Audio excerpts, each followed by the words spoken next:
So today I'm in Macas, a small bustling town of about 20,000 on the eastern slopes of the Andes, and it's known for a few things, one being this church, which is pretty cool right here, but most importantly, the volcano, Sangay Volcano. Now this volcano has been active for almost 100 years and reaches a height of about 17,000 feet. And right over this way, which we can't see right now, is Sangay National Park, and somewhere in those clouds is the volcano. So I'm going to be traveling just north of Macas to get to this ranger station that is located right here in the foothills of Sangay National Park, and this right here is the border. So looking at the map, you can see there's a nice road that goes straight to the ranger station, so it's easy to get there. Okay, so it turns out the road that I was meant to take to come up here was taken out by the river 3 years ago, and for some reason it's still on the Gaia maps. So we had to take a route up around on a gravel kind of dirt rough road, a little bit longer than me and my taxi driver expected. Caminando la vía y con el señor Gracias. y con Zen. Eso. Un poco lluvioso por acá en el Sangay. Rumbo al Parque Sangay. Wow, con las aguas. But we arrived to the Quinta thanks to the help of an old man who joined in with us and needed a ride up there. And he told me that the park guard's outpost is somewhere this way. So he said to follow the trail. He said it takes about 2 hours. So we'll see. It's all pasture out here, so no signs of good forest yet, but we'll see. Starting to look a little bit better. Some very early secondary growth forest here. Quite the viewpoint.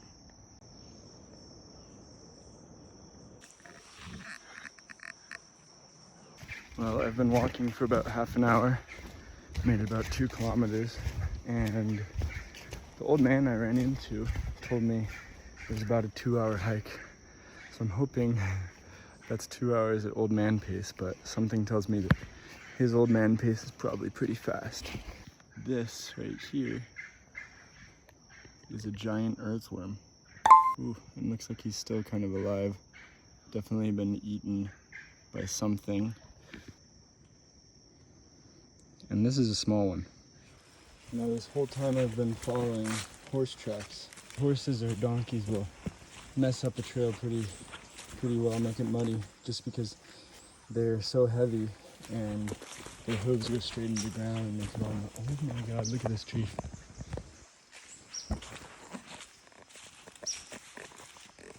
Wow. Really nice. Look at those big buttress roots. Pretty cool lichen in there as well. So far I haven't seen a single soul. Every once in a while there's these signs on the side of trees. This is, gosh, a really big tree. Probably the biggest one we've seen yet. Good sign we're getting into better forest. Pretty wild cordyceps right here.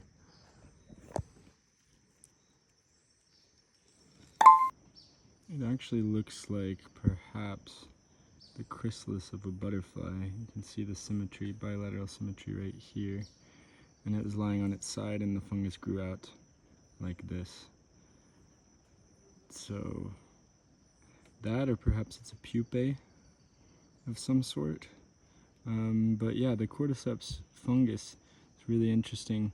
It's the zombie fungus, and takes over a live insect and fruits and kind of, controls its brain to get it to go to a certain point. I just came to this bridge.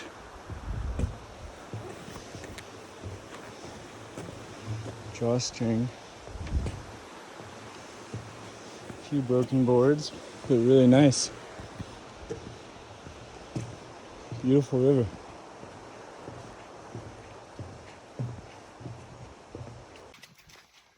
Okay, now it seems I've made it to the road, or the old road. Apparently this is the upper half of the road that fell out from the river rising.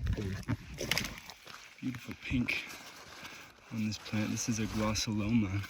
I believe the one we have in Mara is called a Glossolaoma tetragonoides. This might be a different species, so we'll have to double check, but beautiful. Okay, well, I've arrived to the guide outpost, and there's no one here. Buenas. ¿Está alguien aquí? Buenas. It's a little abandoned, but I'm sure it's in use. The park guards are probably just out on the trails, so I'm gonna keep walking a little bit. I made it. Okay, so I found something else really exciting. It's another mushroom. This is a cordyceps. There it is. Let's see. It's just like an orange growth growing straight out of the ground. It's cloudy, so we can't see Sangay, but we have an absolutely stunning view of the park. And here's the trail right next to the Guardiania that goes to the river. Nice little bridge here. Looks pretty well kept. These lake trails right here haven't been open for a long time, and the park guards are actually going to go open them up tomorrow. So hopefully in the future come back and check out some of these lakes because they're really interesting.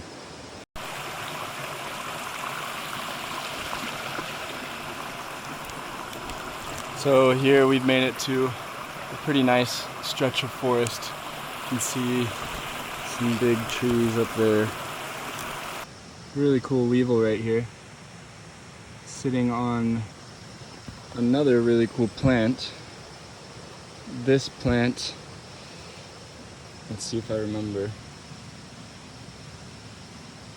I'm pretty sure is a philodendron, and it's identified because it has this kind of like bumpy texture.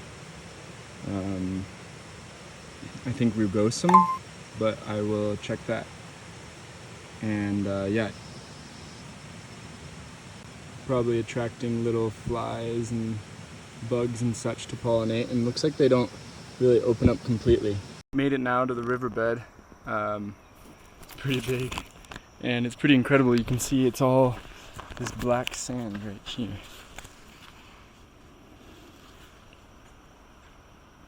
Very fine, volcanic, almost like Pomodoro. I don't know if it has some sort of ash incorporated into it as well.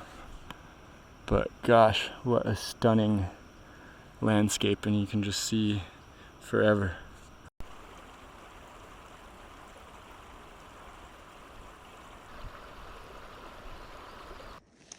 Cool river type of grass by the looks of it, or something. See, there's some little tiny bugs. Very difficult to see on this camera. So as you can see, this area is a bit of a wasteland, and that makes sense. I mean, we're right below a massive active volcano and a huge watershed. And areas with watersheds like this flood very often. And so for that reason, the diversity is usually going to be a little bit lower than what we'd see in areas that don't have that kind of natural ecological intervention. But there's obviously all kinds of cool stuff here still. Jorge Brito has discovered about 20 new species in this area. But again, most of those are probably up on the hillsides. So here's one of the little streams in this waterbed up close. It's kind of weird here how we see a lot of green algae. Usually that's not a sign of a good, healthy stream, so I don't know if there's some sort of nutrient imbalance going on, perhaps from the volcano. That's going to be a question for my friends who know more about watersheds than I do.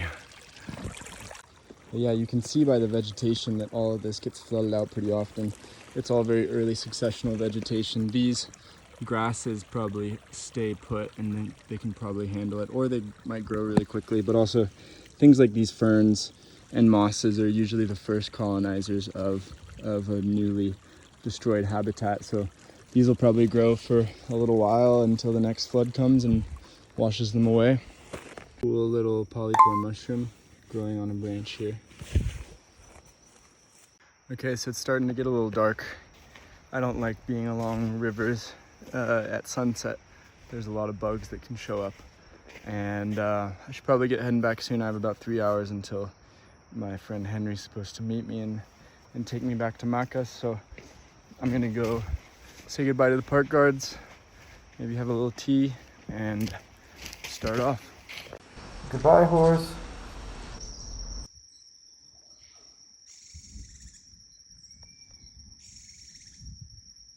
Okay, so I just left the ranger station. Said goodbye to all the guards while they were playing a round of cards, passing the time. And as I was walking by, I heard big movement off in the brush, something big run away. I didn't get to see it, but there turned out to be a huge mixed flock of birds coming by. So I'm checking out some of those right now.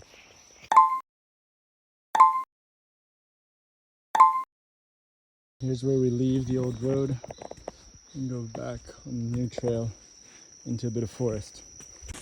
A lot of times if you're walking in the jungle, you'll see planks laid down like this, and I absolutely hate them. You can see it's completely smooth. As soon as a little bit of humidity or algae grows on it, they become slippery as hell. I almost just ate shit. And so, just a reminder, either walk on them very carefully or walk beside them.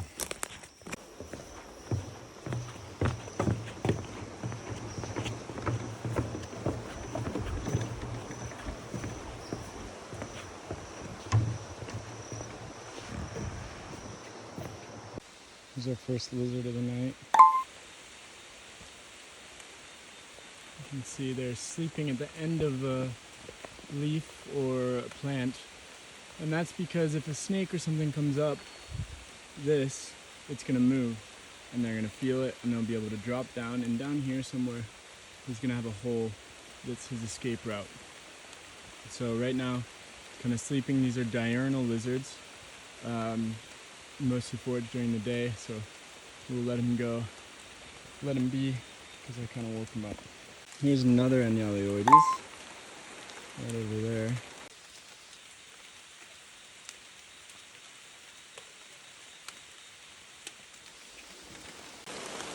So this rain's just started to fall. Hopefully it doesn't pick up too much, or else everything is going to hide. A little bit of rain is good for herps, but if it keeps up like this for a while, everything's going to go into hiding. This is a Daikia orchid. One of my favorite orchids just because of its vegetative growth. Take a look at that. Is that beautiful and symmetrical or what? So these don't flower that frequently, or at least I don't find them in flower that frequently. You can see right here, there's a little old spike. But other than that, there's no evidence that there's a new bloom coming on. Now this orchid is on the tree straight across from the one I just showed you, and it looks just like a Daikia. Its leaves are a little bit different. They're more spaced out and longer, so I'm not sure if this is another species of Daikia or if it's something different altogether, or if it's just some variation within the same species. But either way, another really cool plant. So the rain hasn't slowed down around here, and it's wet everywhere. But you can see it's wet everywhere except on this massive tree trunk. Dry as a bone. That big canopy and that huge trunk are blocking all of this rain and keeping this dry. And so for that reason, you can see a lot of cool arachnids. Here, there's a nice wolf spider. Just had a scorpion escape from a spider web. You can see he's about to break free. So this is pretty cool, something I've never seen before, a scorpion stuck in a spider web. So I took out my macro and filmed this. This looks to be a small juvenile chocta scorpion, choctus, but I'm not completely sure, and it eventually made it free. This here is a trap jaw ant, which are really cool because they have these wide open 180-degree jaws and they can close them shut really quickly and use them to catapult away. This is a frog of the genus Pristomantis, which are the direct developing New World rain frogs. These frogs are really remarkable because they don't have tadpoles. This one right here is a Pristomantis ventrimarmoratus, and you're about to see why. So there's why these are named ventrimarmoratus, which means that they have spots underneath there on their belly. Of course, I'm trained in handling these frogs very delicately, and I never have any sort of chemicals or bug repellent on my skin when I do so.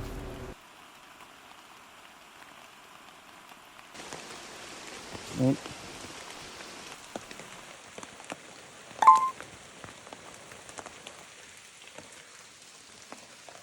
So here we have a remarkable little rain frog. This is Pristomantis ujucami. It was described in 2021 or 2022, I want to say. It's in the Bicanthus group, and you can tell that by the little plieges that it has right behind its eyes. And then the other identifying feature, which luckily we can see without disturbing it, is these red ingles, so the red flash marks in between the leg and the rest of its body. And so those flash marks probably help it to scare off predators when it's jumping away. This is a juvenile. Let's see, it's not super big. They get about twice that size, or well, actually maybe 1.5 times that size. They're pretty small frogs, but beautiful little rain frog here in Sangay. Incredible beetle right here. This is a click beetle in the family Elateridae.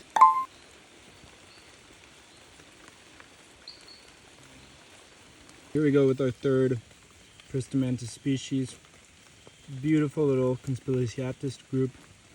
Reminds me of Bucinator from Lilden, Peru, but I've never seen this one, so I have to do some reading up on it. But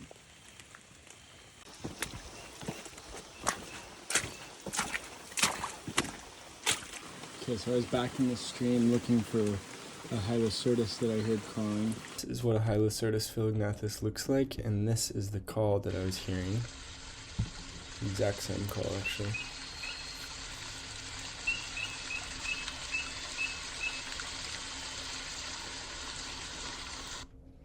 And I haven't found the Hylocertus yet, although it should be around here somewhere. But I did find these legs sticking out. So it looks like some sort of very large tarantula. We're gonna see if we can try and get her out. So what you usually want to do is take a flimsy stick like this and tap it in the front.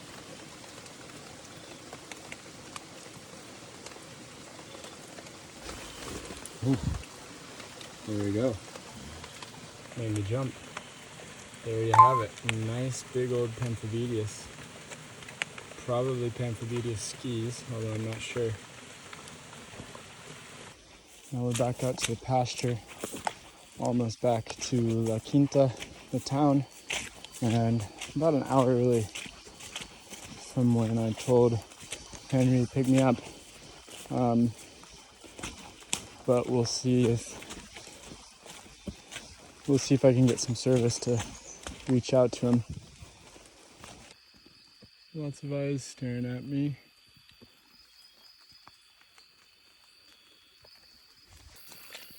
Here we have another type of frog. Different family from what we've seen before. These are leptodactylids, so this is probably a Leptodactylus wagneri or something related to it. These are pond frogs. You can see we're in a pretty intervened habitat. Check these out. Talk about some blueberries.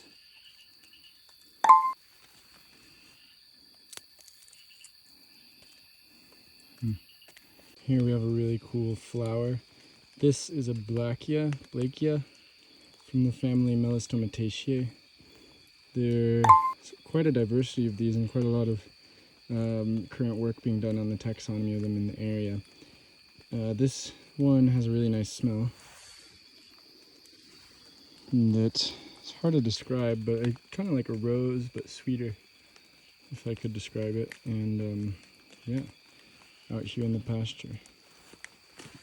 So here we have the Sobralia orchid, which are just these stunningly beautiful flowers that grow frequently on the sides of the roads. And feeding on it is a little stick insect.